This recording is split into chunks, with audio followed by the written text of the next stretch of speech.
Also, you look All right, good. we're going to get started. We're going to get started. Mics are hot.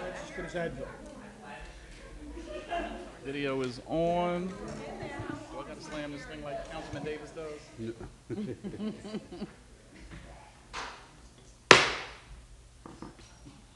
I felt good. I felt like Councilman Davis there. City of Chester Deliberative Meeting. Welcome. It's Tuesday, May 27th. We normally have this on Mondays, but we had a holiday yesterday. Tuesday, May 27th, 2025. Present with us today are all of our council persons and myself, although you don't see Councilman Davis. He is joining us by phone. Yes. Can you hear us okay over there, sir? Yes, good afternoon, everyone. All right, perfect. Got a tall task for you today, Mr. Solicitor. I think it's going to be a long one. Good afternoon, Your Honor, members of council, members of the public. Welcome to the Tuesday, May 27th, 2025 deliberative meeting for the City of Chester. There are no ordinances on the agenda, and there is one resolution for final passage. Resolution 68, authorize approval of the fiscal year 2025 2029 5-year consolidated plan and fiscal year 2025 annual action plan. And that would conclude the agenda. All right. Great job, Mr. Solicitor. Do you have any questions or comments on either the 5-year consolidated plan or the fiscal year 2025 annual action plan? So I have a question on the list, the last page, 2025 CDBG program, and if we scroll down to park and recreation facilities, it's saying we have $100,000 allotted to park and recs. And what can be used? Could those funds be used to repair any part of Chester Park or any of the other parks? Yes. And is there an allotted amount for each park, like Sun Village, Chester Park? My main focus is Chester Park, but is there an allotted amount for each park? No. First, the money has to be approved, Mm-hmm. and then the plan follows. That's usually the case. Anybody tell me any differently? Is the money already accounted for the Parks and Recreation portion of the block grant? There's money available now, which is being used for some village park. We're getting specifications from for that, and then this money is for, usually Mara and propellants. Come to the microphone, then. Continuation of That microphone, you have to come up to the microphone. I know you don't. Well, somebody hand her a microphone, then. Something. Only because it's broadcasted live. They can't hear you otherwise. Okay. So But what she did say from her seat is that we're still spending from this year's Prior years, allocation. What we're approving or voting on tomorrow will be for starting July. starting in July. There we go. It's the continuation of improvements to city-owned parks, playgrounds, recreation facilities, and areas of play. Work may include, but is not limited to, new playground equipment, replacement of existing equipment, paving, curbs, sidewalks, parking areas, athletic surfacing, ADA improvements, security cameras, benches, basketball standards, soccer goals, and general site improvements, including demolition, site grading, lighting, fencing, pedestrian, maintenance gates, and seeding. If required, an engineer will prepare plans and specs and oversee bidding and construction work. Sounds like a lot for $100,000, but hopefully other funding can be identified to match this funding. So are there match grants? There may be, depending on what the Parks Department decides they want to use this particular money for. And could some of the money be used for the stage? The At Chester stage, Park? to renovate the stage? Yes. It could be, yes. Okay, so you said that some money was already allotted to other projects. What other projects? Currently, it's the Sun Village Park, equipment for the playground, curbs, sidewalks, ADA compliance. It's CDBG money and what is it, DCNR money? DCNR. DCNR? Okay. There's also the Crozier Park Trail that's been out for bid. We have bids on that, which some CD money is going into that, which is being matched with Delco Greenways money. And what's the other funding sources in that? DCNI, they're very generous. Okay, so my main concern is the Chester Park because it bears our name and it's the biggest park that we have. And we already have the park benches and things like that, but it's an eyesore, the stage. And then the signs, as people come into our city, they're a mess. Well, it would be up to the city and the Parks Department to decide what they wanted to do, where, what the priority would be, and, you know, how much funding is available Okay, to carry out the work. thank you. I would think that a priority would be where our men muster in the park, Chester Park, the garage, you know, where our men always, the barn. To me, it seems like, you know, we would be looking out for the safety and well-being of our staff, you know, up there, because there's major work and maybe more than $100,000, I don't know. But when I looked at that, I was wondering if some of that could go towards, you know, making the barn safer. I think the so- problem because- with that is that it's the general running of government services come out of there. You're not running, if you're running programs, and maybe you will be at some point in time, something for the community, for the residents out of that building. So that's why, you know, if you're looking at the stage or you're looking at Sun Village Park Pavilion, those types of things where the general public has access, just the same way that you can't use this money to renovate City Hall unless it would be ADA compliance for the general public. The residents use the bathroom in the barn when I they're think that's a there. much bigger project than what you could ever get with the $100,000. So Okay. you'd have to look at that That's what I was as looking budgeting for a specific project, getting some kind of an estimate for how much that would cost.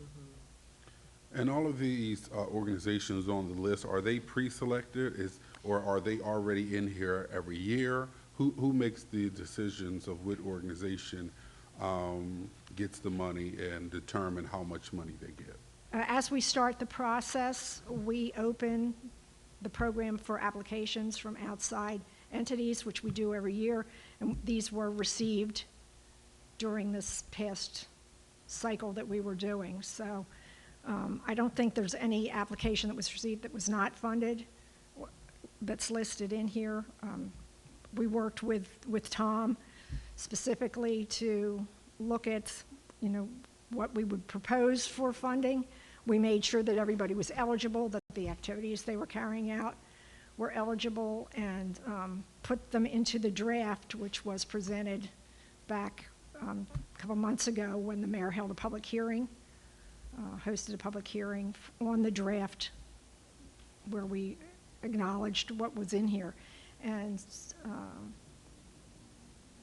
there's some new funders in here this year, new organizations that we haven't funded before. Foundation for Delaware County is in here. Chester East Side, also a new one for us. And then a lot of them have been funded for several years ongoing based on the priorities that are set in the plan, which are what isn't a priority really, but the elderly, victims of domestic violence, the homeless, youth, all these different categories of priorities that the city has. So it shows that, you know, some support from the city, which helps them in turn apply for other funding sources. Thank you. And if any other council member is interested, I did inquire about making a change group and what it is that they do. So I have a list here of the things that they are involved in, because I was curious about that. I believe they are funded every year through this program, correct? Yeah. They're relatively new. I think this might be the third Last year, was First year? 2 prior years. Yeah.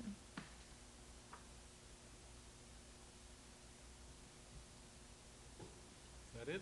That's all the questions I have. Thank you. Thank you, Ms. Joanne. I will say, like, to her point, it is an application process. I am always surprised how few organizations apply, so that's number one. Some of the ones that you see repeatedly on these lists are people who just repeatedly apply. So we need to, I do have another question. For the Boys and Girls Club, they're on here twice, one for after-school programs and the other one is for restroom renovations. So are they able to get both of what they have requested on an ongoing basis every year or just this year? They would have to apply for it, and the city would have to approve it, but, we agreed that the bathroom renovation would be completed, and we intend to fund them for operating support for the program. That's 58,000 and then the other one is 10. Does the city own the Boys and Girls Club? Do they? That's a new one for me. Thank you for this new information. But we, is it that they have a 100-year lease or something? Is it? I don't recall, you know the answer to that, Tom? I don't think it's a 100-year lease, but there's a long-term lease when we constructed that facility, there's a long-term operating lease for the Boys and Girls Club. Mm-hmm. And the reason that they're on there twice is because it's our building. I think the 58,000 is under the public facilities category. That's correct. Which is different than the programming side. We're Okay. able to use the public facility side because it's the building that we actually own. Okay, that makes sense.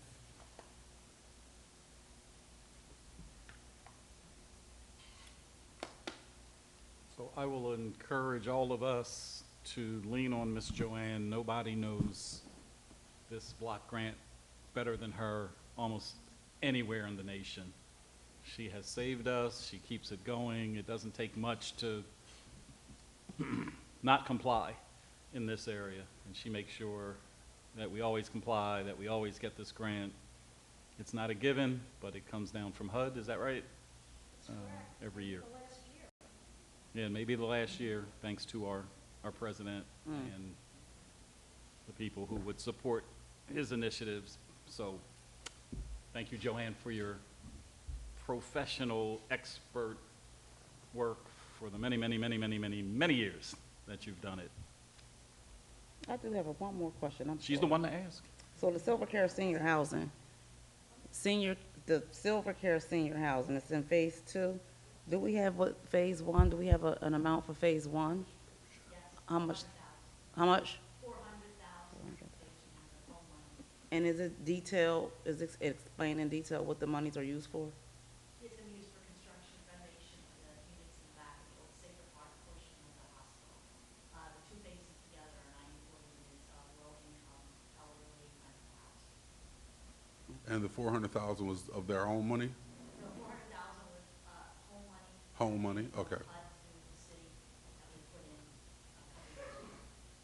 And they have a lot of other sources of funds, besides 400,000. And so it's 94 units, Total for the two phases together. okay, and it's gonna be for low income Yes. and seniors.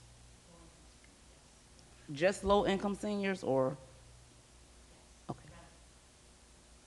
And the Single Family Affordable Housing Initiative, is that Grace Manor? Is that one the open one? That's it. That's, people can apply for it in a year. Oh, okay. Thanks. Well, I can't ask if there's other resolutions we want to ask questions on because we don't have others.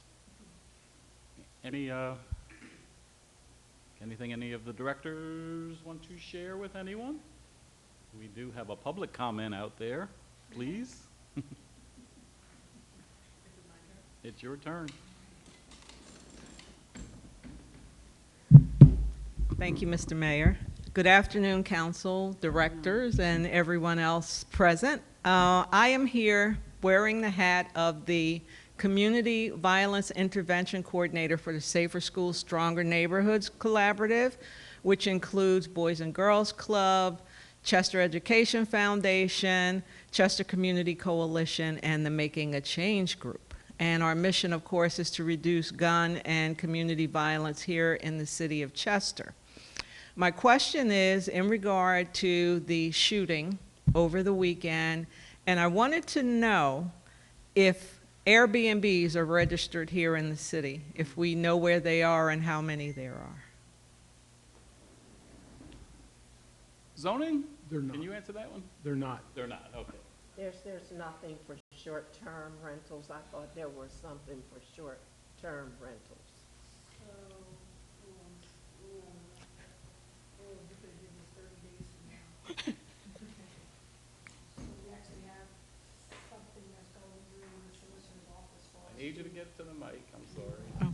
I'm sorry.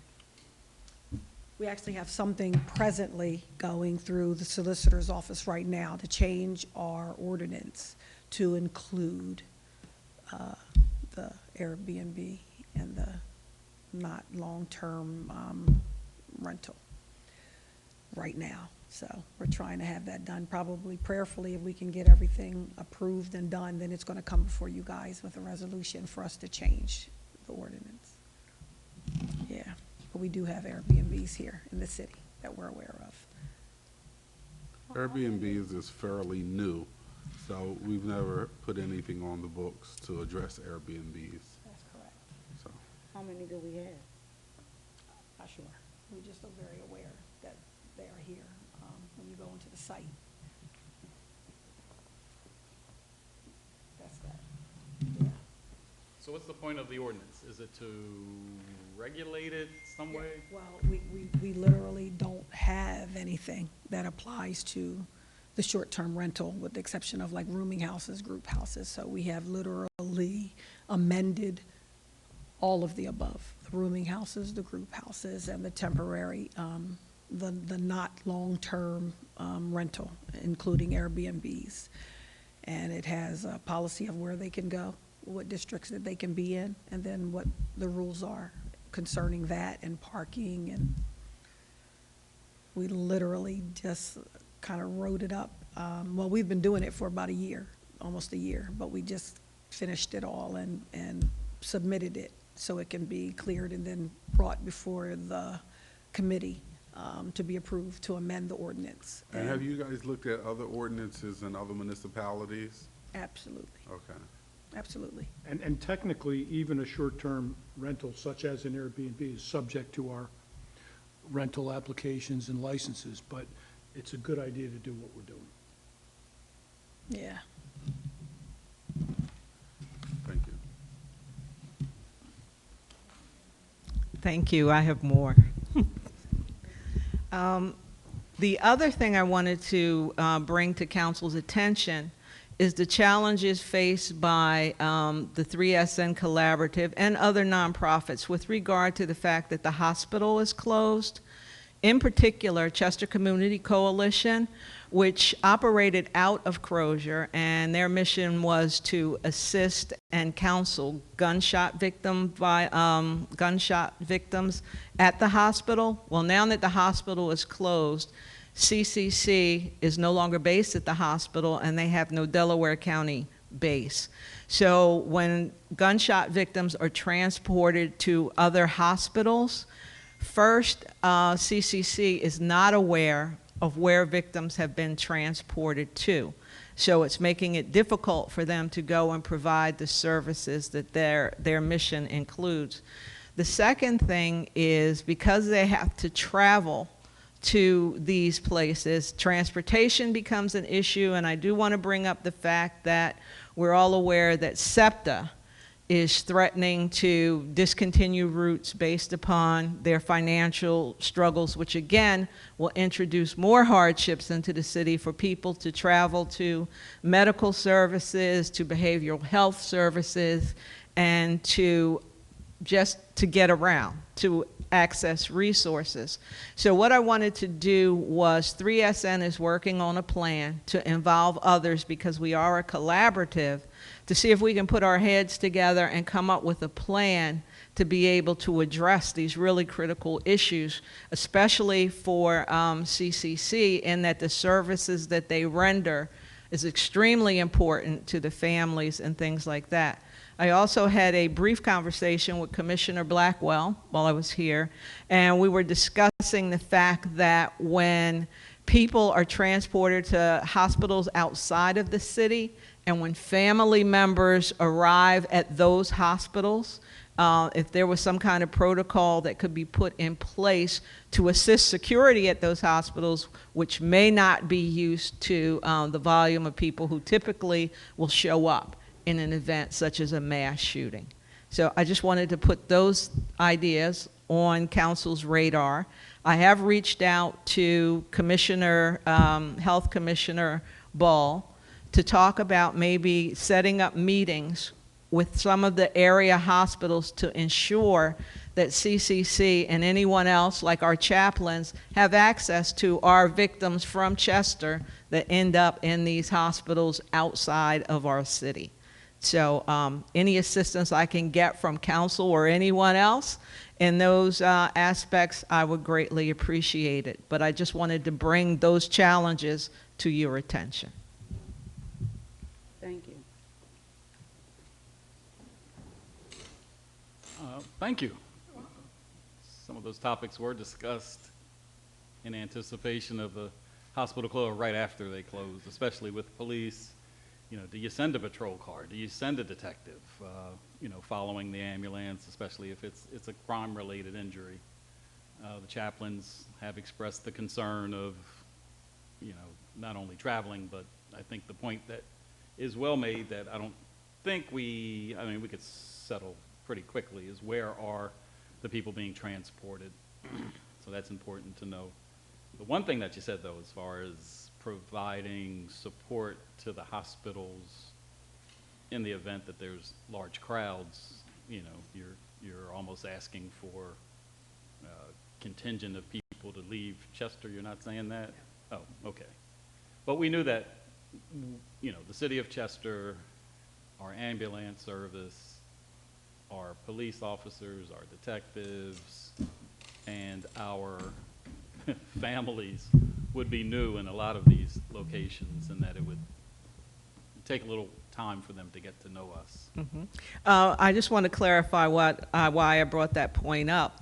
I was asking possibly just connection with the security forces at those places for some training or some information as to, because our officers are experienced with that. So I don't know if that's inviting them to a training to talk about how to handle those crowds that might come up or things like that. I know we don't have the manpower to send officers down to help assist with that, but we might be able to train security forces at those locations as to how best to handle the situations. So you're assuming they don't have those situations currently?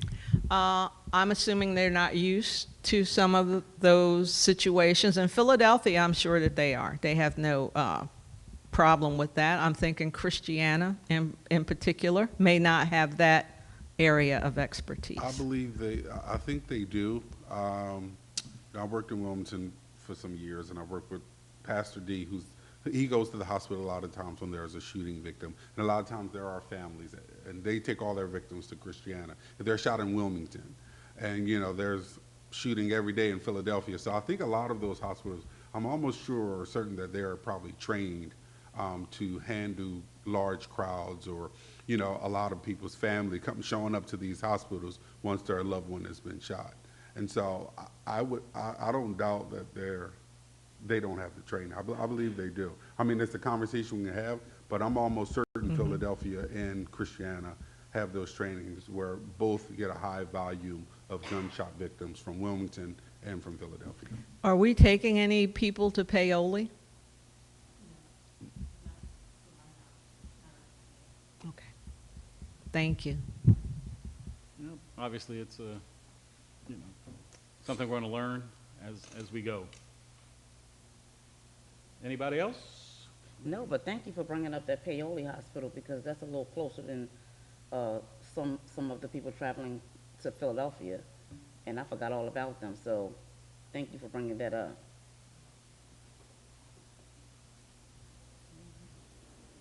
Any closing remarks from council? I have a comment I'd like to make. I got an email from Miss Cindy Thompson at Chester Housing Authority. She's the new CEO there. And starting June 5th through June 20th, applications for the site at the William Penn will be opening up. So the link for the online application will be live on Chester, CHESTERHA.org. And so what she had told me, Cindy had told me, was that they wanted to do a site-based application process and not throughout all of the sites, because sometimes when you get people in, you open it up generally, people will come and say, oh, I can't live here because, you know, one of my family members was killed there, or my boyfriend can't come to the, you know the excuses.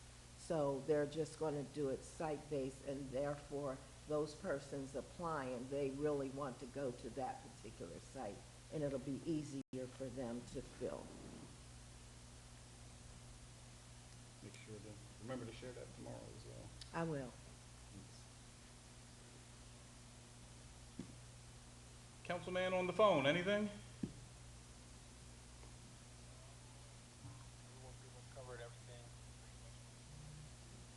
So I'm okay. He said everything's all right. We've covered everything. He's okay. Is that it? All right.